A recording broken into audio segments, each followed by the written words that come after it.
All right, 6 p.m. Are you guys ready? Ready as ever? Let's do it. Ready as can be expected? Let's do it. All right, I'm going to stop sharing the screen. Wonderful. All righty. Well, good evening, everyone. My name is Edgar Trujillo, and I'm the chapter president of the United Nations Association of the USA Sacramento Chapter, better known as UNA Sacramento. And I'm thrilled that you could all make it to our virtual celebration to commemorate the 75th anniversary of the United Nations. It's amazing, amazing.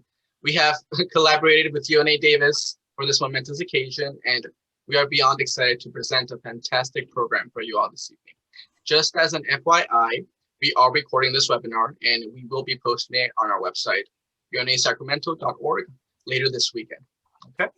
Now, this year, we decided to highlight a Sacramentan by the name of David Lubin, whose historic contributions to the world are largely unknown, even though the concept of the League of Nations, the predecessor of the United Nations, originated with Lubin rather than Woodrow Wilson, like most believe. We made a 30-minute documentary that not only showcases Lubin's life story, but also underscores the value of working together, international cooperation, and just, you know, it's really important to work together to solve global issues. And this concept is at the heart of everything that the United Nations does. But before we begin, we debut our documentary, we will begin with the reading of UNA Davis's proclamation by UNA Davis Chapter President, Brenna Morton. Brenna, take it away. Thank you, Edgar. And this is the proclamation that the city of Davis has annually provided, but this one was very specifically written for today, for this year. Whereas 2020 marks the 75th anniversary of the founding of the United Nations, since the charter was signed in San Francisco on June 26, 1945, and came into force on October 24th, 1945. And whereas for 75 years, the United Nations, born from the rubble and devastation of World War II, has provided a forum for international cooperation and diplomacy, and been a beacon of light for multilateralism, international peace and security, economic and social well-being, and human rights for all. And whereas 2020 has been a year of unprecedented challenges, and it is in such times more than ever that we must hold steadfast to the hope and belief on which the United Nations was founded, that cooperation and governance under the rule of law can resolve conflicts between nations and peoples and thereby avoid the horrors of war. And whereas the active participation of global civil society, governments, and world leaders is an essential component for the continued success and strength of the United Nations and the collective fulfillment of the United Nations Sustainable Development Goals by 2030, as approved unanimously by member states. And whereas the United Nations has remained an indispensable partner for the United States to protect our national security, economic, environmental, and foreign policy interests, as well as to promote our nation's historic shared values. And whereas the United Nations has declared the theme of this year's commemoration to be 2020 and beyond, shaping our future together, and has encouraged people in all countries to join the largest global conversation about their visions for the future we want. And whereas the citizens of Davis, young and old, recognize the importance of undertaking efforts on the local and international level to promote global cooperative initiatives toward a peaceful and more just world. And whereas the citizens of Davis, and particularly its school children, have long championed children's health, education, and survival through collecting contributions for the United Nations Children's Fund, known as UNICEF, a two-time recipient of the Nobel Prize for Peace. And whereas the children of Davis have repeatedly been named UNICEF emissaries and heroes by the U.S. Fund for UNICEF in recognition of their outstanding contributions over several decades through Trick or Treat for UNICEF. And whereas this year, even in the face of the COVID-19 crisis, the Trick or Treat for UNICEF campaign will carry on, but as a virtual one, with information on the campaign located at www.unicefusa.org/trick-or-treat. Now, therefore, I, Gloria Partida, Mayor of the City of Davis, on behalf of the City Council and the citizens of Davis, do hereby, 1, recognize the 75th anniversary of the establishment of the United Nations, as well as the need for and benefits of international cooperation. 2, affirm the importance of promoting awareness and increasing support for the principles and vital work of the United Nations to address the most pressing global issues facing humanity, including climate change. 3, applaud the United Nations for its critical role in maintaining international peace and security, combating terrorism, and protecting human rights. 4, commend the United Nations for its leadership and ongoing efforts to mobilize international collaboration and member states' actions to achieve the 17 Sustainable Development Goals by 2030. 5, acknowledge with appreciation the leadership and ongoing efforts of the United Nations to address global health crises, including combating COVID-19, HIV/AIDS, smallpox, and polio. 6, applaud the United Nations for its response to unprecedented humanitarian crises due to natural and human causes that have resulted in a staggering escalation of displacements and suffering. 7, encourage residents of all ages in Davis to learn about, commemorate, and celebrate the purposes, principles, programs, and achievements of the United Nations. 8, call on the United States government to reaffirm its long-standing support for the United Nations, its principles and programs, and to reestablish ties that have been severed with the World Health Organization and other agencies. And finally, 9, I do hereby proclaim that October 22nd, 2020 be celebrated as United Nations Day in Davis, and that the United Nations flag be flown at the City Hall in recognition of the occasion.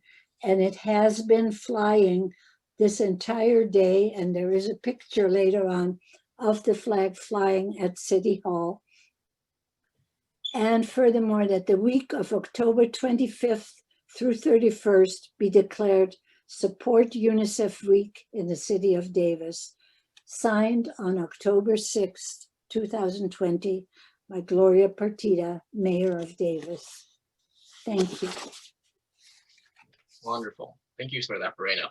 Now, it is time to debut our documentary, David Lubin in the United Nations. First, it was written by Morton Satin, a retired senior food executive with the UN's Food and Agriculture Organization and current board member of UNA Sacramento.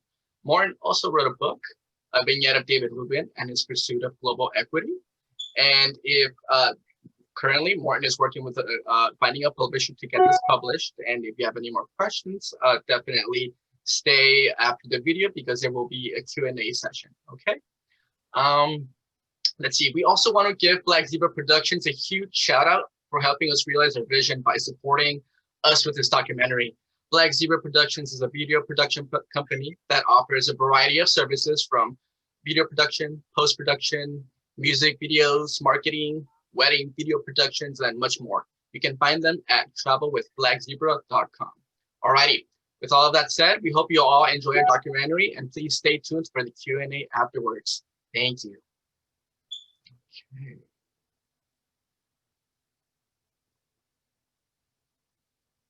One moment, please.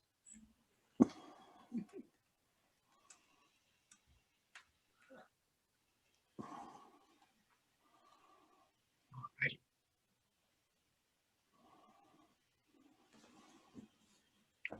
Let me try that again. I just want to make sure that the audio, I click the settings so that it's crystal clear and you all can hear it. Okay, here we go. Perfect. All right.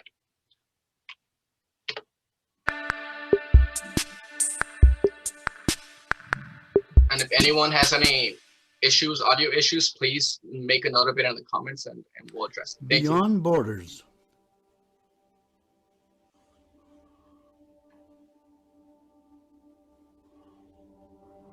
I'm Morton Satin. I've spent several decades in the field for the United Nations in developing countries, and I just wanted to let everybody know that here in Sacramento, in old Sacramento, this is where the whole concept of the United Nations started. And it was started by an individual by the name of David Lubin. H.G. Wells, perhaps the foremost English social commentator of the 20th century, said this about the unknown Sacramentan who envisioned world peace and did something about it. If ever the history of this great revolution in human affairs that may now be in progress should come to be written, there must be at least a vignette of that prophetic American. David Lubin. It was he who had invented the original League of Nations, H.G. Wells, 1918. David Lubin's ideas were novel during his time, and the notion of international cooperation to solve global issues was at the forefront of everything that he did. Without David Lubin's work towards international diplomacy, we would not have the United Nations that we know today. The year 2020 marks the 75th anniversary of the United Nations, a tireless institution that is best known for peace building, peacekeeping, conflict resolution, and humanitarian assistance. The UN works on a broad range of international fundamental issues, from sustainable development, environment and refugees protection, disaster relief, human rights, and much more, all in order to achieve its goals of making the world a better place, especially for future generations. David Lubin had a key role in shaping the renowned institution that we know today, and this is his story.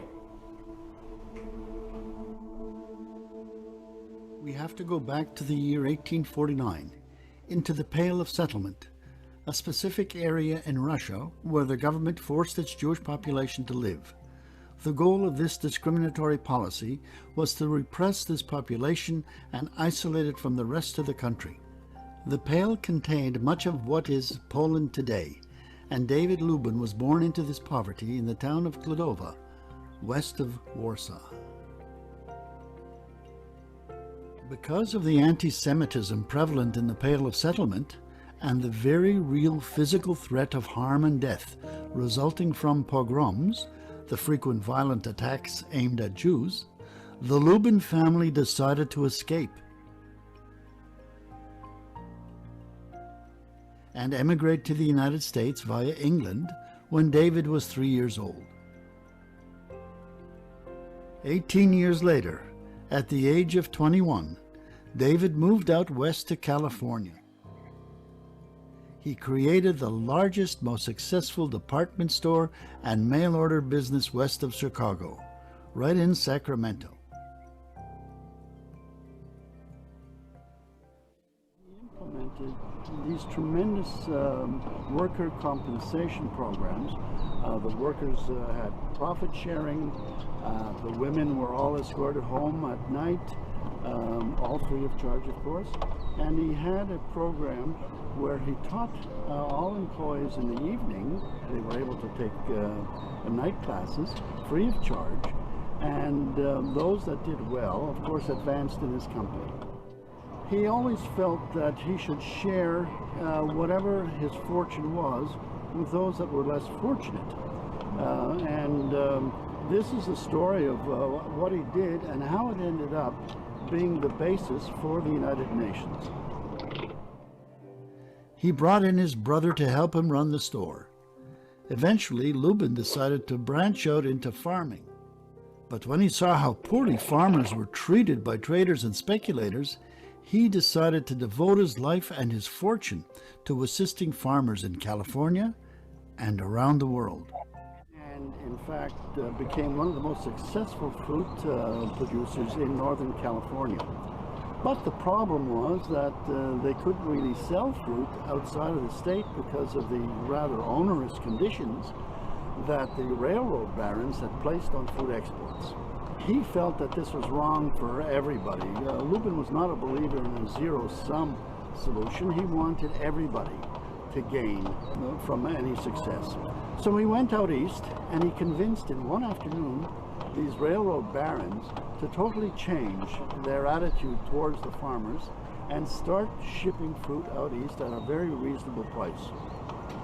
This changed the entire economy of Northern California. He treated his employees very, very well. And on the farm itself, he had the first benefits program for migrant workers. Number one, he paid them decent salaries. Number two, he provided them with excellent housing facilities. And number three, he made certain that their children had access, free access, to schooling while these workers were employed in the field. Now, a lot of people said that he was insane to spend so much money on his workers, but his attitude was he had the most loyal workers available. And the following year, they would come right back to his farm to work, and they would be producing the most carefully prepared and picked fruit and vegetables available because they were so loyal to him. And of course, he was loyal back to them. But at the same time, he wanted the city of Sacramento to enjoy the benefits of his success in creating, along with Mrs. Margaret Crocker, the famous Crocker Art Museum. Again, the most sophisticated art museum west of Chicago. David was a great believer in the idea of knowledge being power and wanted to establish an international institute of agriculture to provide farmers around the world with the critical crop production and distribution information that they needed in order to market their products and free themselves from the control of international traders and speculators. David Lubin was a very unusual man for his time. David Lubin did not see among people any barriers related to color, creed, religion, you name it. To him, all people were the same and all were deserving of an opportunity of making their lives better. The most important rule that Lubin really believed in, the golden rule. Treat others as you would like to be treated. And that was the basis of his entire morality. And when he eventually applied it to the United Nations, that was the first step in getting people to understand that if they all believed in the same thing, then they can in fact trust one another. And to this day, if that rule is followed, we have great successes within the United Nations. And the times that we don't have successes is when people feel, or they don't feel rather, obliged to follow that rule. This is Washington, D.C. D.C. now stands for domestic confidence. Washington is one of the most beautiful cities in the world. It is named after a man who never told a lie. Now it's filled with men who seldom tell the truth. Washington was laid out by a commission of 4 in 1791. It's been laid out by the rest of the country ever since. He first tried to seek help in Washington, but was rebuffed because at the time, the U.S. government held strong isolationist views. So Lubin then traveled to Europe to try and find assistance from other governments. He was turned away from most until he met King Victor Emmanuel III of Italy, who thought his ideas were excellent and decided to support them. At a meeting of many governments in Rome in 1906, the International Institute of Agriculture, or the IIA, was approved and opened its doors in the Eternal City, Rome, in 1908. David's IIA concept was an enormous international success. It started with 40 member governments and quickly rose to 60 within 3 years. Everyone, without exception, regarded the IIA as a shining example of international cooperation. David Lubin, the young man who went from rags to righteous, achieved the creation of the first large intergovernmental organization in the world. Throughout his life experience, Lubin had always been troubled that the only way people managed to deal with conflict was through violence. Nothing seemed to have changed from the dawn of time. He considered the work of the IIA, where member governments sat around the table and debated solutions to joint problems in agriculture.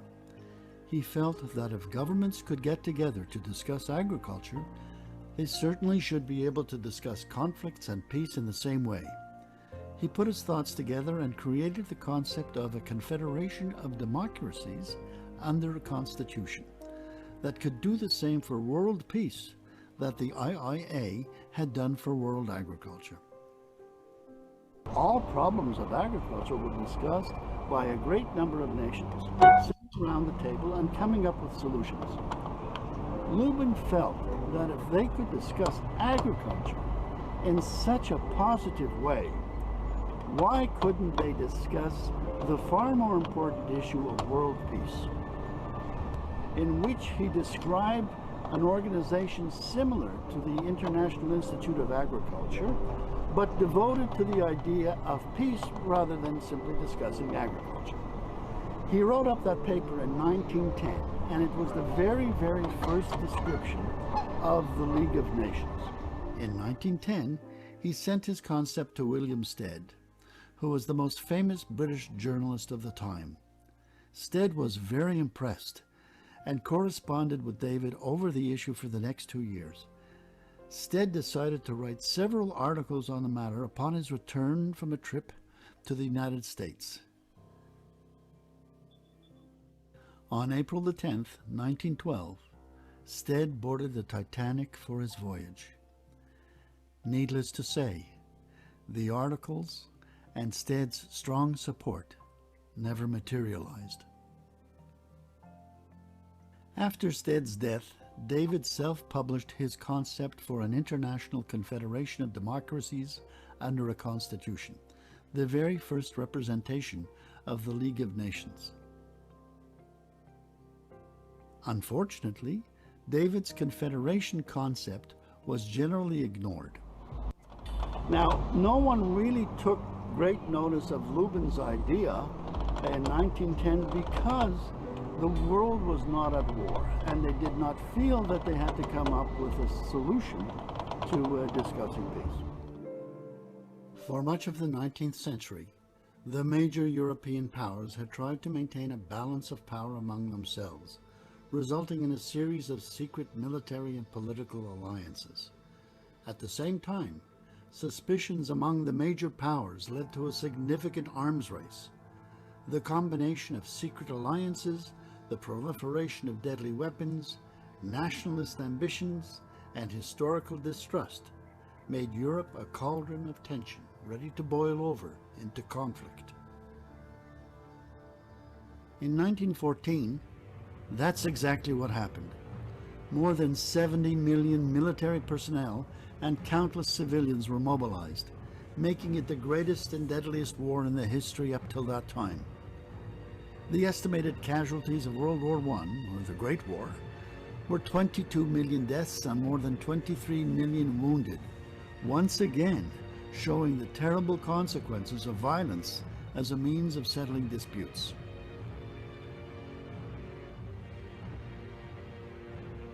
When the world understood that war was a devastating approach to settling conflict, it was open to alternative thinking, including Lubin's Confederation concept.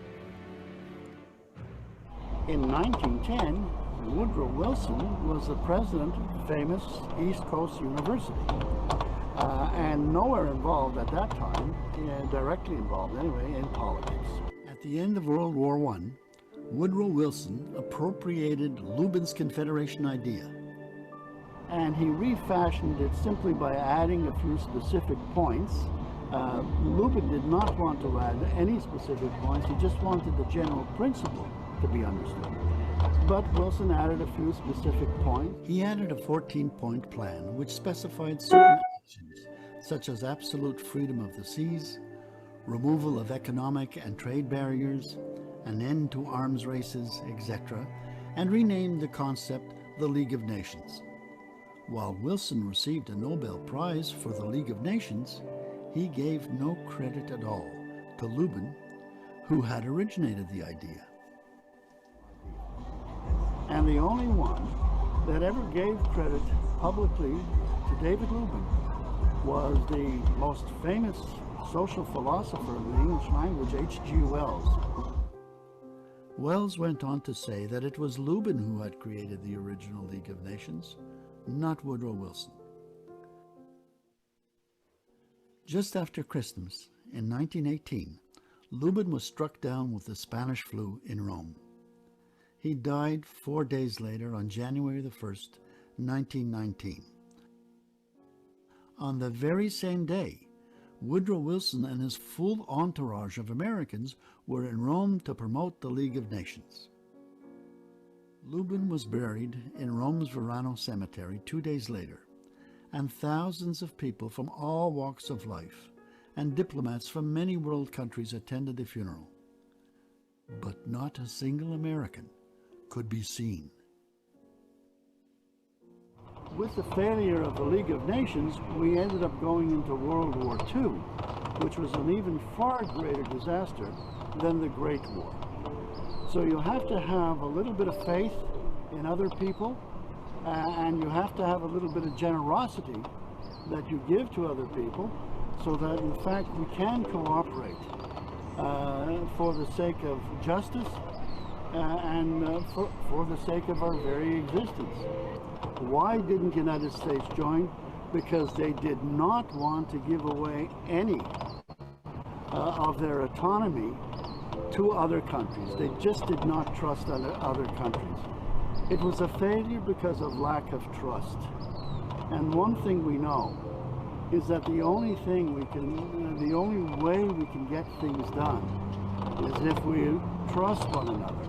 Before the end of World War II, the Allies, led by the United States, recognized the need for an international organization to mediate disputes.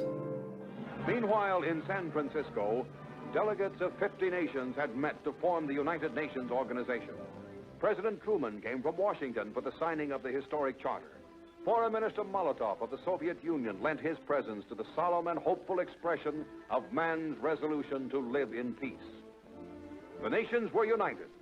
The Big Five, China, Russia, Britain, France, and the United States, led the peoples of the world as they launched a rule of international law and a bill of human rights, a rule of law they believed no nation, large or small, would dare defy.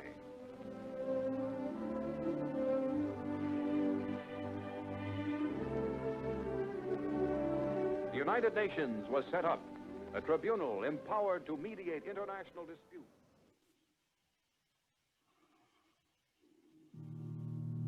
Our world is facing issues it has never seen before. The climate is changing rapidly. Major transformations in technology and the makeup of our population are underway. Inequality is growing, and we face risks from long-running conflicts and new forms of violence. Solutions to these issues will require cooperation across borders, sectors, and generations. On the 75th anniversary of the United Nations in 2020, people from all walks of life are coming together to discuss global challenges and solutions.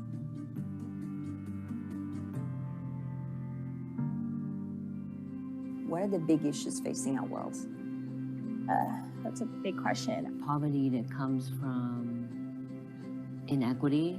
There's just a really huge divide right now in the world between the very rich and the very poor. Forced migration and displacement is a common thread everywhere. Et toi, qu'est-ce que tu penses que le monde actuel fait face?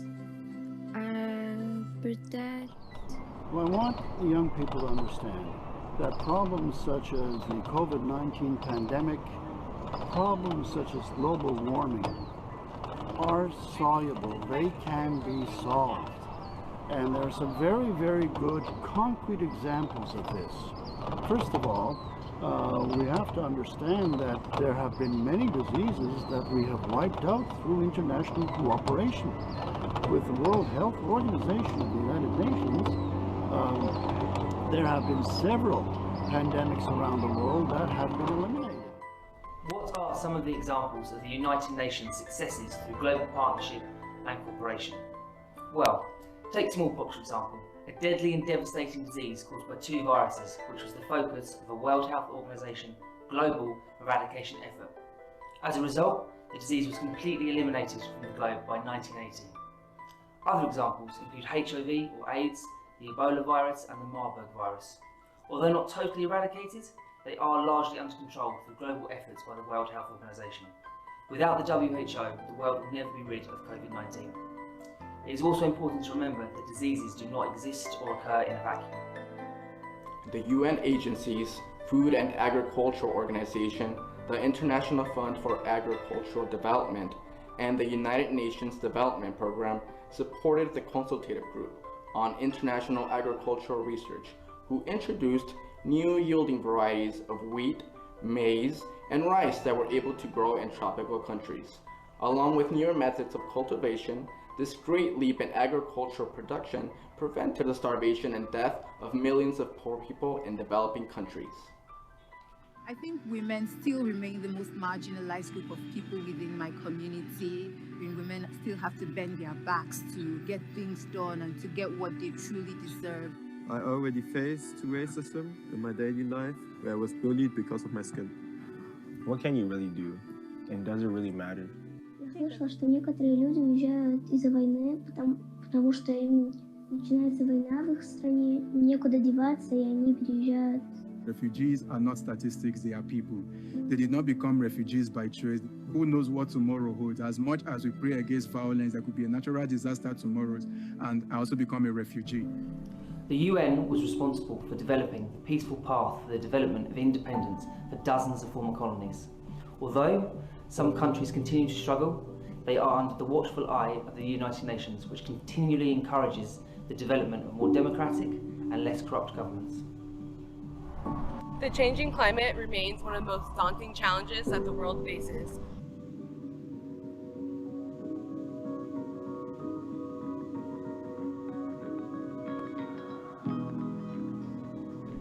From the releasing of an excess amount of gases that cause a greenhouse warming effect, to the phasing out of carcinogenic and ozone depleting chemicals, the United Nations serves as a meeting ground for all countries' efforts to eliminating these threats. 国家方面的话，我觉得因为气候的变化导致很多的极端天气，然后带来了很多的一些自然灾害，导致了有些地方的人就是流离失所，造成了很严重的一些经济损失。 We're getting an increasing number of large storms that are causing our floods levels to rise, making it cost prohibitive for people to live in our communities where they've lived for generations. People are going to have to start making hard decisions about how to either protect the shoreline from rising water levels or relocate. I mean, we are facing a global problem, so I think the important task is to face the problem all together. There's no way to resolve the crisis we have at hand without holding the biggest emitters accountable. We need to understand the causes of climate change so that we can mitigate against it getting worse. On the flip side, there is a need to have adaptable technologies. What steps can we take to solve climate change? 从减少生活上的能源消耗，还有就是减少排放。 Another thing is most young people don't remember what we refer to as the hole in the ozone layer. There was a huge hole created in the ozone layer in the south near the Antarctic, and everyone was worried, this was back in the 1970s, that this was going to be a catastrophe of a tremendous proportion, because without the ozone, a tremendous amount of ultraviolet light comes down and people will be exposed to it. But the United Nations gathered all the countries together and they all signed on to something called the Montreal Protocol, which was really designed to eliminate certain propellants that are placed into certain spray cans. And the world agreed that because this was causing a hole in the ozone layer, they should not produce it, all under the aegis of the United Nations. It's 25 years later, or more, and there is no longer a hole in the ozone layer. So you must understand that we can do things, but it's critical that young people understand that they have to join into the whole concept of the United Nations and demand that all countries sign on to the protocols that are necessary to prevent these things from getting worse. If we have it in our power to cure the world's ills, we should not waste time blaming the past. Everybody will want to seize the opportunity to get educated, but not everybody has access to that because of the cost of schooling or education. There's no denying that there's an increase in homelessness in the city, yet even I find myself, what can we do? You know, like something is internally or externally wrong with what's going on worldwide that people are suffering, and there's this gap. My grandmother in Chicago, she fed the homeless for 20 years. Finding a way to be part of any sort of small incremental solution creates so much change. You don't have a place to sleep. I will tell you to come and sleep in my place. We should give shelter. We should give refugee, you know, we should give food to them. Хороший, больше хорошего, наверное, чем плохого. 你希望在社群里看到为一个公正平等的社会做出怎样的努力？ I want to see real diversity of people in all industries. I would love to see the planet being protected. I mean, we really don't have anywhere to go. Я бы хотела, чтобы стали бороться с болезнями, которые нельзя вылечить, чтобы их можно было вылечить, чтобы появились новые технологии, которые будут помогать человеку. 这个的话，就是我希望在人们在看到一些不公正的一些事情的时候，能够勇敢地站出来。Why is global cooperation important? التعاون الدولي مهم إلنا كلنا ومهم كتير لتقدم الإنسان والإنسانية في مجال من الصحة للتعليم إلى القضاء على الفقر وخلق فرص عمل خاصة للشباب ومهم كتير كمان لتحقيق الأمن والسلام. The world remains a global village. What affects one part of the world invariably affects every other part of the world. And so it's talking to each other, you know, we open the door for different understanding, but also the understanding that we all are pretty much in the same plight and looking for the same answers. Countries from all over the world need to come together to essentially talk about the issues that really matter and be able to listen, empathize, as well as understand each other's problems. How do we shape our future together? Обсуждая. By talking. By listening. 与倾听. By listening. We must join together under the banner of the United Nations and express the true meaning of solidarity. The future is up to us. Get active. Join the United Nations Association. Play your part in the solution. You can make a difference. You can help. But don't leave it to past generations and don't complain about past generations. Get in and get involved yourself. You can do things. If you get involved actively, you will see the positive results in a very short time. The United Nations is the only organization that represents the entire globe. We have to think beyond borders.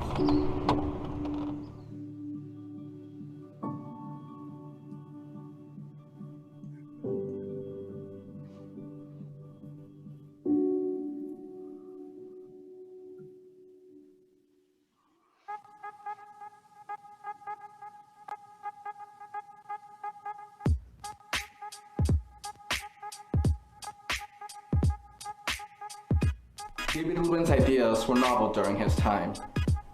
1 second. Guys, Just take a breath. This is intense. Sorry, yeah. United Nations has served as because I like said it almost. Okay. How loud did you do it? Were you like, did you talk it? I can't remember. Were you like, the future is up to us, or do you want like, the future is up to us?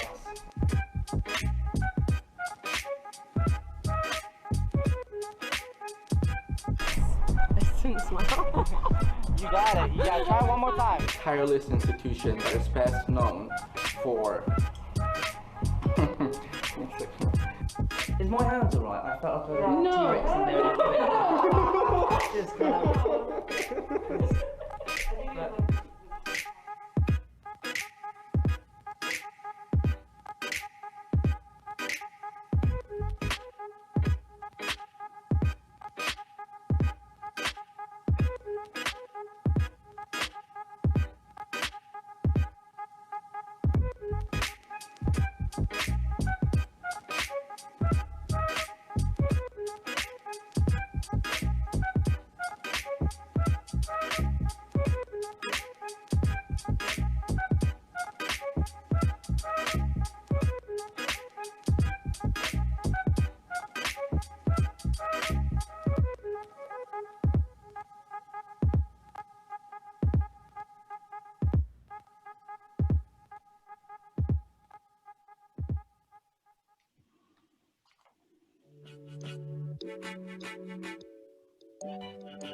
That was good. So glad you went in front of the camera.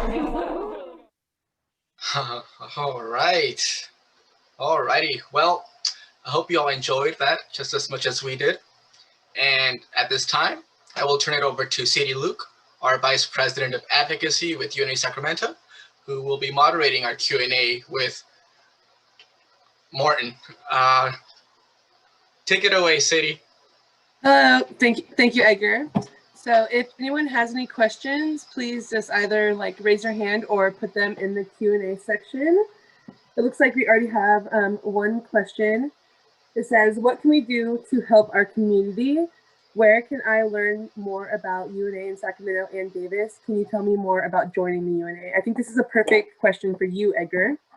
Sure, absolutely. So, like I said, I'm president with UNA Sacramento, and if you are interested to learning more about our chapter, please visit our website, unasacramento.org. If you want to join, unasacramento.org/join.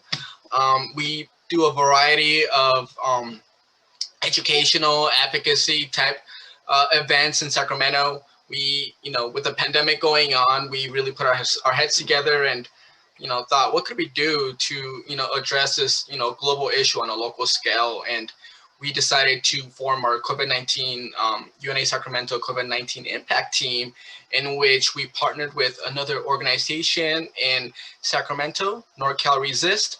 And thanks to their help, we've been able to consistently deliver food and diapers and essentials to families in need across the greater city of Sacramento since April. We've been doing it every other Sunday.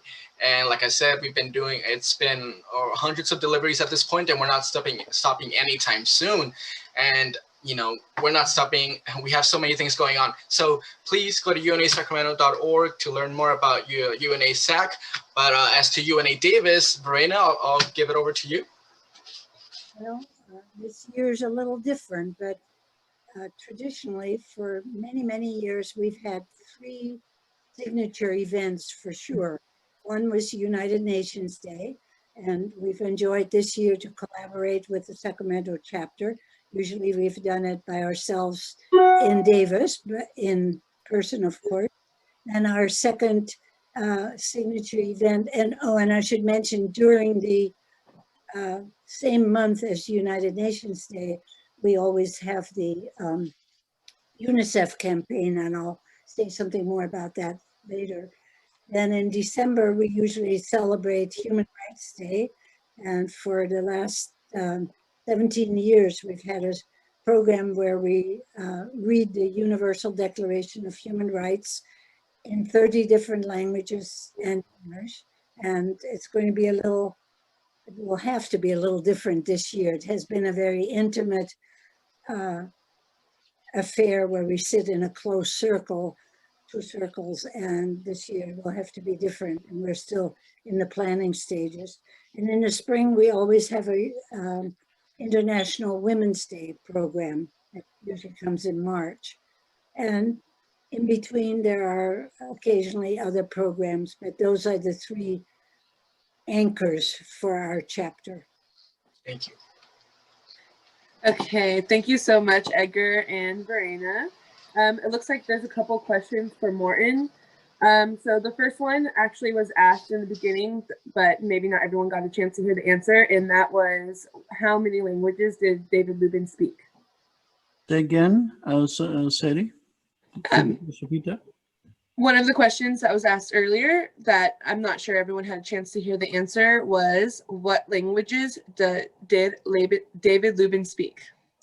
Oh, thanks for the question. I think David Lubin spoke, I would say, 4 languages. One would be Polish, the other would be English, of course. He spoke the vernacular Yiddish, and I think he spoke Italian as well, because he lived so many years in Italy. But I should also mention that, as is common with so many Europeans, they are very, very familiar with a great many languages. So they kind of have a polyglot outlook. So I'm sure you could get along with people that spoke many other languages as well. Yeah. So the next question is a little bit longer. So it was asked in the chat. It says, most people from Sacramento know that John Sutter was a major figure in Sacramento. He has a dark reputation because of how he treated indigenous. And is there any evidence that Lubin was not only respectful towards the indigenous people in this area, but did he also not condemn them for their differences the way Sutter did? Yes, Lubin was an extraordinary man from that point of view. As a matter of fact, he introduced in his workplace an incredible number of advanced protocols that really favored workers and employees of all types. Lubin was an interesting guy. He wasn't able to really distinguish between color, race, religion, gender. He looked at everyone as having an equal opportunity to enjoy a decent life, have a chance to earn a living, And I mean, the ultimate expression was he hoped that they could make enough money so that they could one day have the enjoyment of helping others do so. So as a matter of fact, it's really interesting because Lubin's son, I think, became very involved years later after he was in charge of the Lubin retail operation, in charge of labor relations in the state of California, and helped bring in the first migrant worker laws protecting migrant workers. In fact, in Lubin's place, he did that on his own farm, and of course he did it in the retail operations as well. That all the workers benefited from from profit sharing to education. I mean, he was really a very, very decent fellow, and he felt it was ultimately in his own interest because they became as loyal to him as he was to them. Thank you so much for that answer. It looks like there's a couple more questions. One of the questions is, I think you can answer, Morton, is, did the UN produce coconut water as a sports drink? I invented coconut water, and I didn't invent it as a sports drink. I invented it, I patented it, and I passed the patent. It still has my name on it to the United Nations. The real reason that I did it initially was because one of the biggest diseases in tropical developing countries is infant diarrhea. And coconut water is isotonic. And it would have been one of the most natural fluids to give to children in that region. So that was the main reason why I developed shelf-stable coconut water. But it didn't take very long. I wrote an article saying besides this use, it could also be used for sports drinks. And that was actually published by FAO, that article. And that's what it became most well known for, was a sports drink. And I mean, last year, there were worldwide sales of $5 billion of coconut water. Sometimes I regret giving it away, giving the license away, but nevertheless, it was great for developing countries because they profited from all this. That's really interesting. I had no idea. That's really cool. So there's another question from Mo that she asked, when will the book be ready? Mo asked this question? Mm-hmm. Yes. I've often asked the same question myself. As a matter of fact, the manuscript is all complete. I'm sending out proposals to various publishers' agents to see if I can get an agent to represent publication of the book. I think it's very, very important to have the book published, not because I wrote it per se, but because people really have to see what dedication and commitment means. And they also have to understand that if we work together, we really can do something. And here was a living example of somebody who did this against all odds. I mean, there was a reason why when he was buried in Rome, and Rome was crawling with Woodrow Wilson's government appointees at the same day, that nobody attended his funeral because they didn't like him because he was upsetting the apple cart.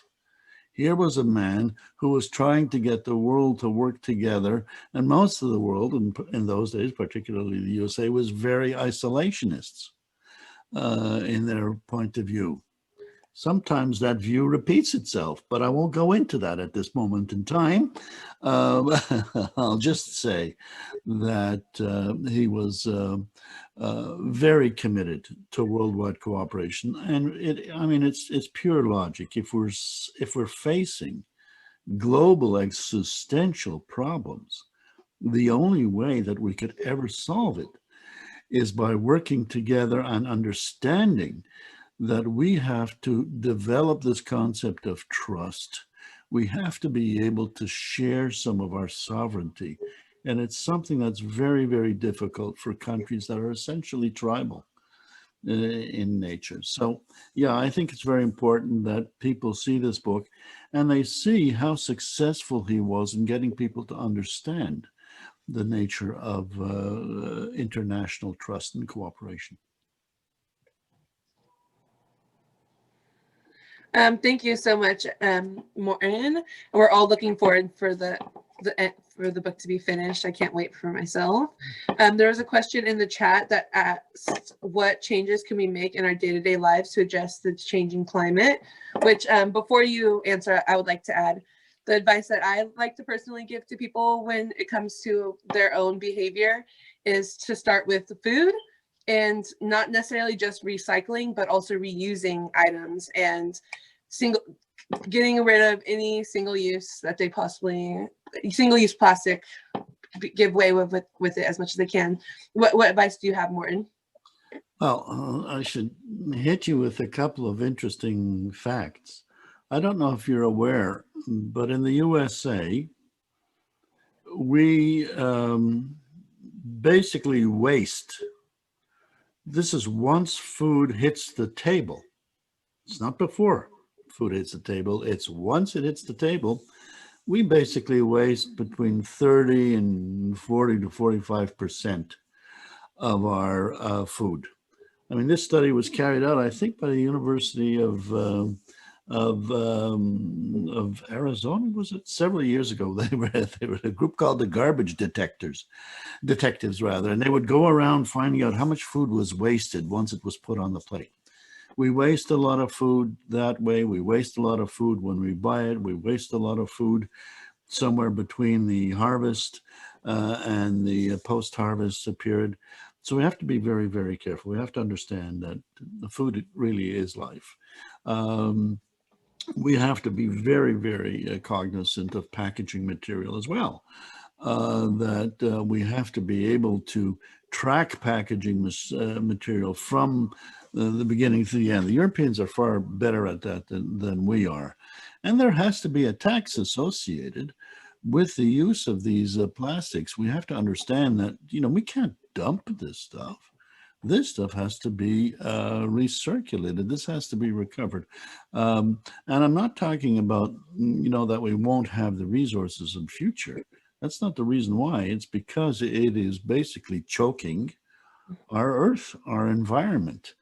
And I guess the next possible thing is that I think young people have to understand that we live in an integrated world. We can't look at Europeans or Canadians or Mexicans or South Americans anymore as anything but us. We all belong on the same globe. We all share the same resources, and we all have to husband them as well as possible.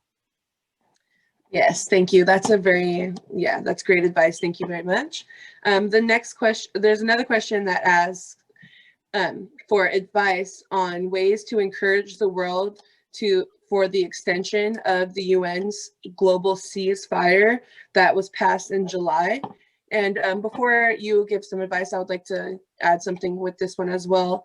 The advice that I give to how you personally can help the UN continue these efforts is via advocacy.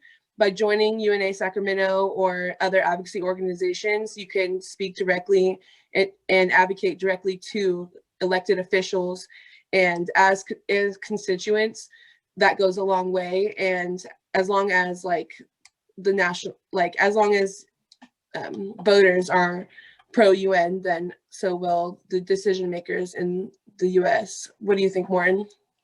Well, we have a tendency to, especially in this country, to be very critical of everything.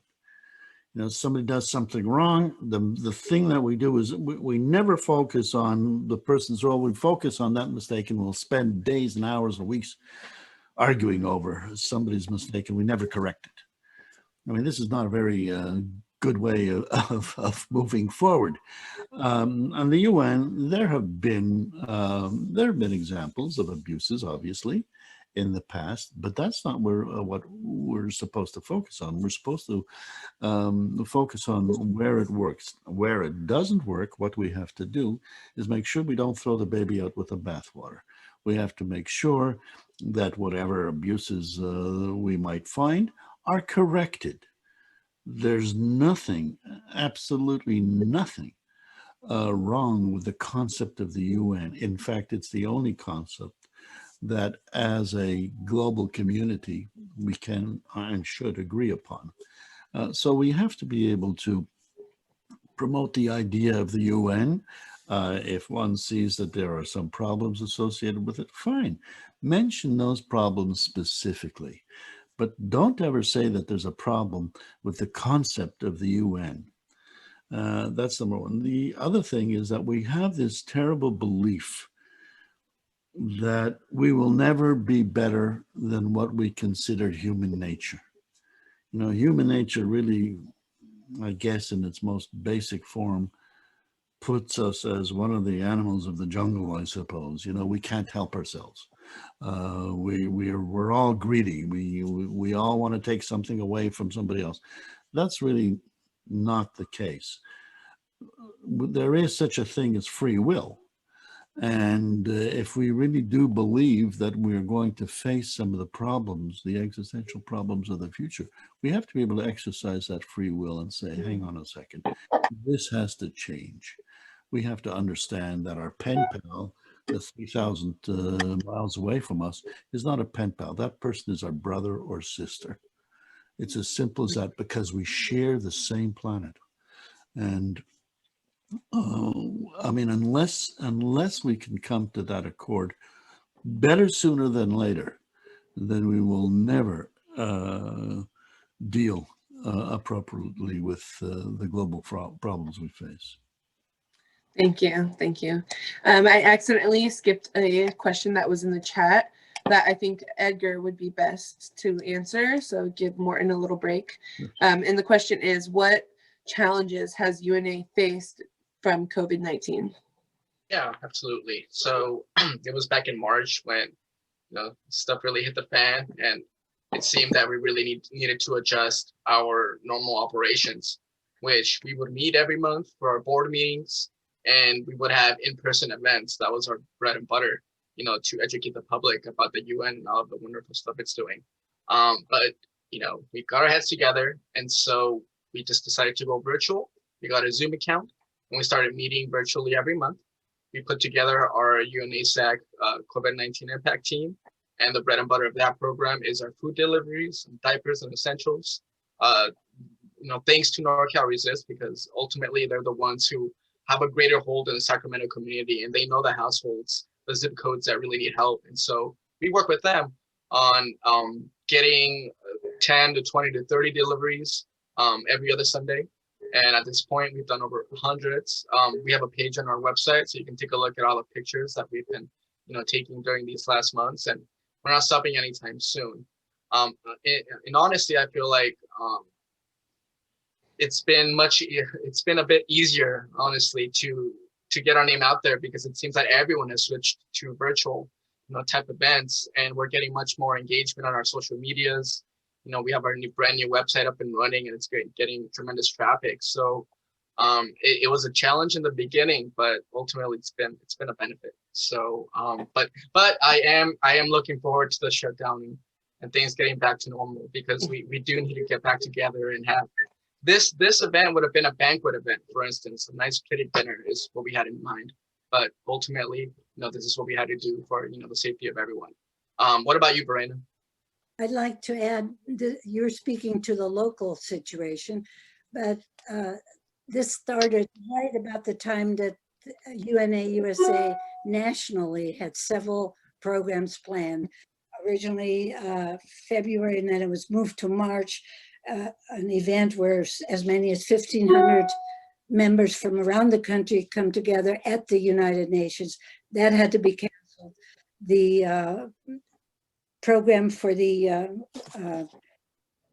women's groups, at the status of women, that always meets in March, and they had people coming from all over the world. That had to be canceled and put online. And then our favorite event, I suppose, our global leadership event in June in Washington, D.C., where you know, again, hundreds of us meet and learn and spend one entire day of the meeting on the Hill talking to all the congressional people. That had to be canceled. However, I want to put in a plug for the national organization that has put in so many webinars, and some of them are under the label GEOS, GEOS, and there will be one tomorrow morning, and it's free. Anybody can join. You don't even have to be a member, and that has given us a lot of exposure to people that we would not perhaps have heard speak, and it has been very illuminating, and sometimes people from various corners of the world are in, and they will be speaking in the middle of the night, and for us it will be maybe very early in the morning, but it has worked, and I think it has really expanded our vision of what can be done. But again, we hope eventually to be able to do it in person again. Thank you, guys. Yeah, I agree that there is challenges at first, but both locally and nationally, we're adjusting well. So there's actually a couple more questions for Morton. One of them is, what were Lubin's main activities with the IIA during his time in Rome? And do the Italians still remember him? Well, that's a very good question, actually. Well, David Lubin was the big kahuna of the IIA. I mean, Lubin basically started the organization single-handedly. Even after getting support from the king, there were supposed to have been royal committees, Italian royal committees established to do all sorts of work. They were a little reluctant to do so, so Lubin did that as well. That was basically promoting the idea. Once it opened, of course, he was made the official U.S. representative. Don't forget, this was an intergovernmental organization. He was made the U.S. representative to the IIA, the International Institute of Agriculture. And let's see, do the Italians remember him? Definitely. There is a building in Rome remaining where the original headquarters of the IIA. It's called Villa Lubin. And it's still there, still in the same name, a very beautiful place. There's a street in Rome called Via Lubin as well. And when he was in Italy, he really was covered by the press because the Italians really regarded him as a hero. Here was a man that basically dropped all the trappings of great wealth and really became a very, very hard-working man, devoted his life to farmers, poor farmers around the world. And the Italians really, really respected that. So his name is remembered in Italy. In FAO itself, of course, the library in the FAO buildings is called the David Lubin Library. And I'm afraid that most of the staff members are not too familiar with his entire career. I think they're aware of the fact that he was the one that started the International Institute of Agriculture, but they're not aware of what he had done, for instance, in North America or in Sacramento. They know nothing about the Crocker Museum that he helped start. They know nothing about him converting the California economy from mining to agriculture. I mean, he even invented, I mean, he has 30 patents, international patents, David Lubin. He even invented a type of overalls for miners because in those days, miners and railroad workers went to sleep with their boots on.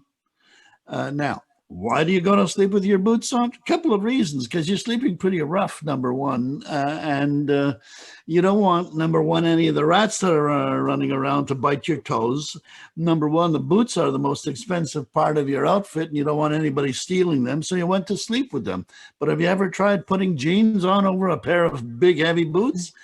Well, you can't do it without tearing the jeans. And Lubin invented a type of jeans that you could, in fact, put on over boots. I mean, he was very, very sensitive to the needs for other people and of other people rather. And whenever he saw a problem, it was out of his goodwill that he wanted to come out with solutions to that problem. Now, of course, in those days, he didn't have this worldview. He had only a view of Sacramento and its residents. And a lot of his residents had problems putting pants over their boots. And many, many other things that he did. He invented a safety oil lamp as an example, because kerosene lamps had a tendency to blow up and cause fires. He invented a lamp where that was not possible. The Italians are not familiar with any of that. They're basically only familiar with his life in Rome. Yes, his name is more well known in Italy than it is here. Thank you. Yeah, that's unfortunate that they don't know more, but I hope someday I can go see the road and the building and the library. It's actually the topic of remembering is similar to the next question, and that is, do you think that the UN will have a Lubin memorial artifact installed here in Sacramento? I don't know. I don't know. I think, I hate to say this, but I think a lot of it will be dependent on the success of the book, believe it or not, because listen, his life, as I recounted in the book, almost reads like a screenplay, like a novel. He was involved in so many things. He was active in so many things, so many aspects of, I mean, he started Sun-Kissed Fruit as an example, among other things. I mean, there's one thing after the other. If that can become common knowledge, then definitely he deserves some type of monument. Look at what he did. Don't you? I mean, anyone would think, look at what this guy contributed to the lives of Sacramentans, to the lives of Californians, in Sacramento, much less the rest of the world. So yeah, definitely, I would think he's deserving of some type of monument. I mean, you have to understand that nobody knows about him at all. I was in a museum devoted to American Jewish residents in Philadelphia. His name is not mentioned anywhere. And consider what he just did. And of course, he did it in the interests of others. You know, it's rather interesting. We have the famous institutions like Carnegie and Rockefeller and Ford, and there's several. These eponymous institutions that are named after these people that gathered great wealth. Well, the thing is, a lot of these institutions are named after these people, and they're very, very good institutions. What they're doing basically is whitewashing the reputations that these people had when they were making all the money in order to be able to afford these institutions. Lubin didn't have that negative arc of life before he became wealthy. He didn't abuse anybody. Quite the contrary. His manufacturing and labor practices were a model. So he didn't leave any eponymous institutions, but what he did leave, his legacy was ideas, and ideas which have stood the test of time until today. So, as I said, he may not have these big institutions, but I mean, the United Nations would definitely never be named, nor should it be named after him, nor the League of Nations, but these essentially are institutions that sprung from his ideas. Thank you. You mentioning how unknown Lubin's successes and story is has raised a new question, and that is, how did you come across Lubin, and how did you discover Lubin? This is really an interesting thing. Well, Rome is just an incredible place to work. Don't forget, we got in very early, got home very late. All that means is that we had a 2 to 3 hour lunch. And during that lunchtime, you were able to go for lovely walks and see beautiful things. And I had a tendency to spend a lot of time down in the stacks in the library. And that's when I came across David Lubin, and he was just such a curious character because I had never heard of him. Who heard of David Lubin? And that's when I started to look into it. You know, who is this guy and what drove him to create, you know, the world's first large intergovernmental organization? So that's how I started. Basically, I went into the library and I asked the librarian, who's David Lubin? And he says, you don't know who David Lubin? The library is named after. But then he pointed me to the way I might be able to get all the references on him. And of course, they have all his archives in that library. So I was fortunate enough to get access to the archives there. He also has, I should say, archives in Stanford, Berkeley, and of course the government over here, the government library. And I think there's some archives in the Sacramento Historical Society. That's amazing. Thank you so much, Morton. I cannot wait to learn more about it in the book. The last question is not really a question, it's more of a comment. And all it is that, Morton, you're a really cool dude. And we hope that you are involved in more UNA chats and webinars. Great. Sounds terrific. Yeah. And so with that, I'm going to hand it back to Edgar to say goodbye. Edgar? Yeah. Thank you so much, Sadie and Morton, for that. It's wonderful. Before we call it a day, everyone, we're just going to do some brief announcements. I'll begin with UNA Davis. Verena, did you want to take it away?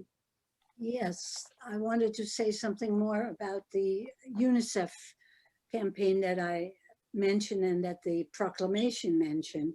So for many decades, the Davis community, under the auspices of the UNA chapter, has engaged in a campaign to raise funds for UNICEF.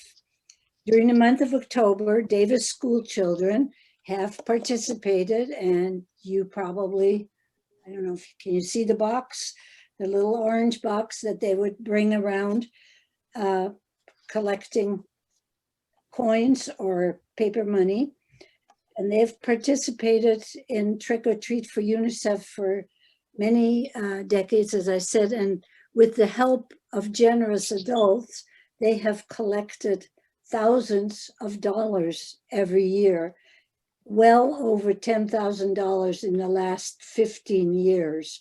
Once it went as high as $18,000. And this was not only a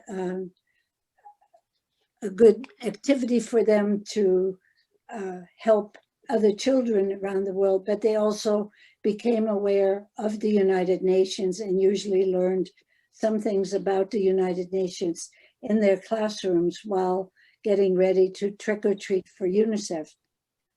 This year is actually the 70th anniversary. It seems to be a year of many anniversaries. The 70th anniversary of Trick or Treat for UNICEF. And because of COVID-19, the U.S. Committee for UNICEF has devised a virtual system to continue this crucial effort to support child survival.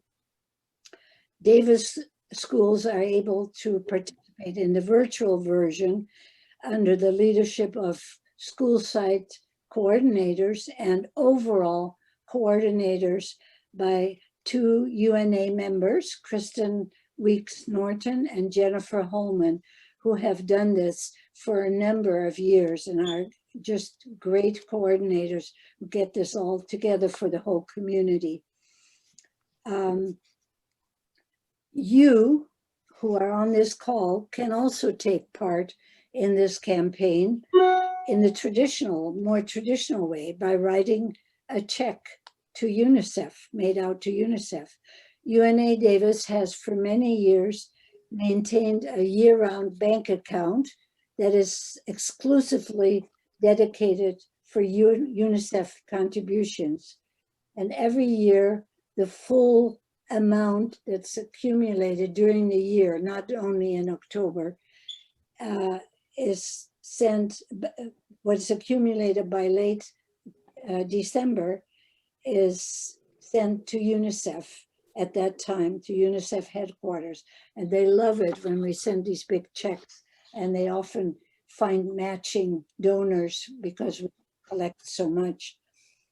So I really invite you and urge you to participate in this campaign, which is a way, Morton, you several times said you can help, and there are small ways to help and big ways to help. And we don't all have huge amounts, but small amounts to UNICEF can do wonders.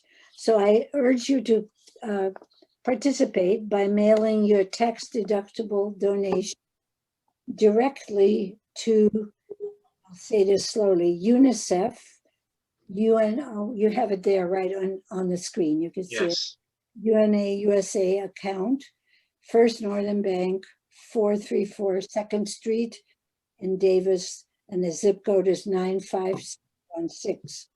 And just to give you an example, we all know about the humanitarian work of the UNICEF. We know that they provide nutrition and health help, and sometimes schools and many other things to children in emergencies in 150 countries.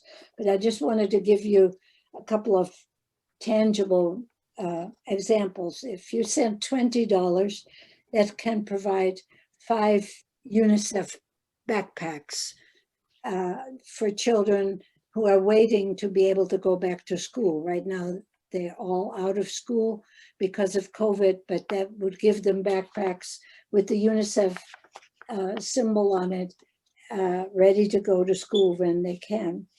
$20 can also provide 100 bars of soap, which are so desperately needed during this time of COVID and often not readily available. So just think of it, 100 bars of soap to wash your hands several times a day. And finally, another example, $45 can provide 5 soccer balls.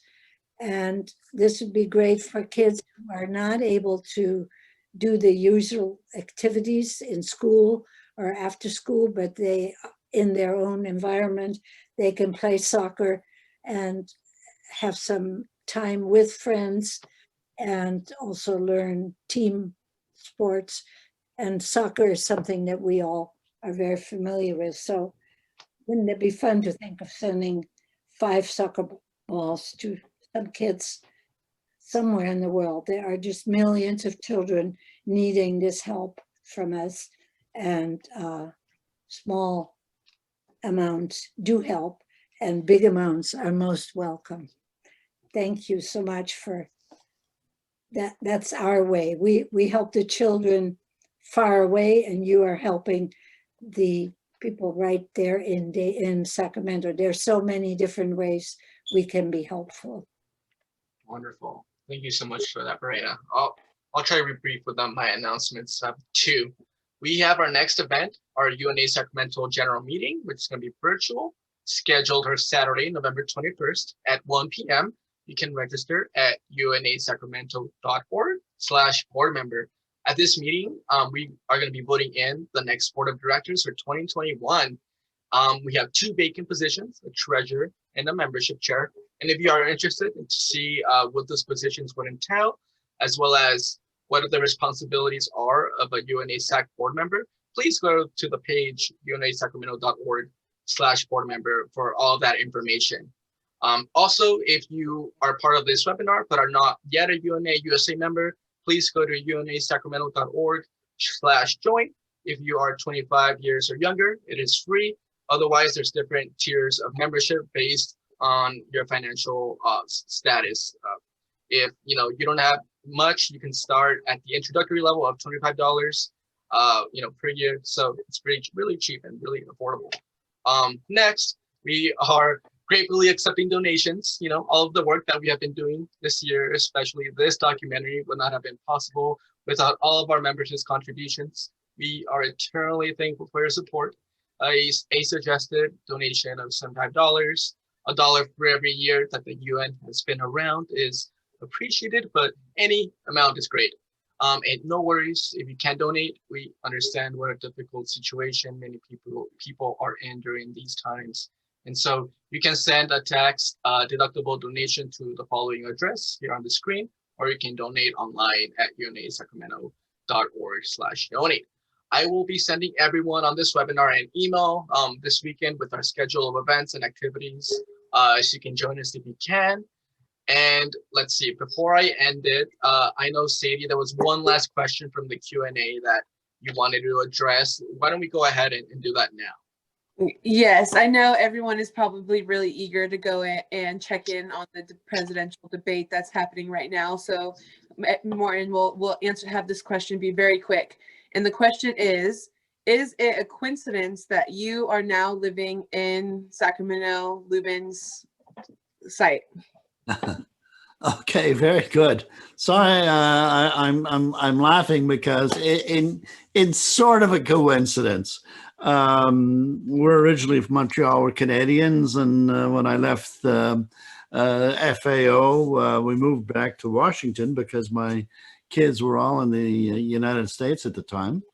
And actually, that's what you do when you retire. You end up following the grandchildren.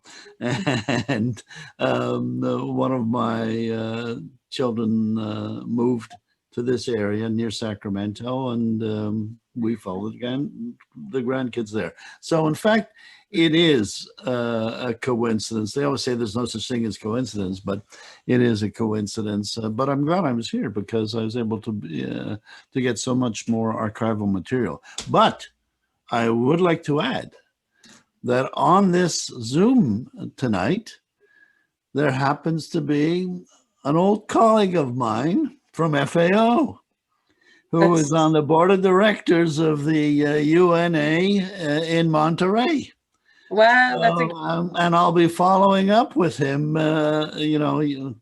People who work in the same sort of organization under the same constraints and problems, we kind of have a link to one another. So yeah, definitely I'll be following up. So that was a bonus to tonight's meeting for me. Yeah, that's pretty incredible. It's such a small world. And Yes. like I said, there's no such thing as coincidences. I think it's called serendipity when there's a happy accident. That's and so you ending up in Sacramento certainly is a happy accident and serendipity because we were given all this great information for this documentary. It was really, really good. Edgar? Yes, absolutely. All right. Thank you guys so much for joining us this evening. That brings us to the end of the presentation. If you are interested in making the world a better place, one volunteer at a time, please visit our website to sign up and join us today. Right. Thank you, everyone. Good evening.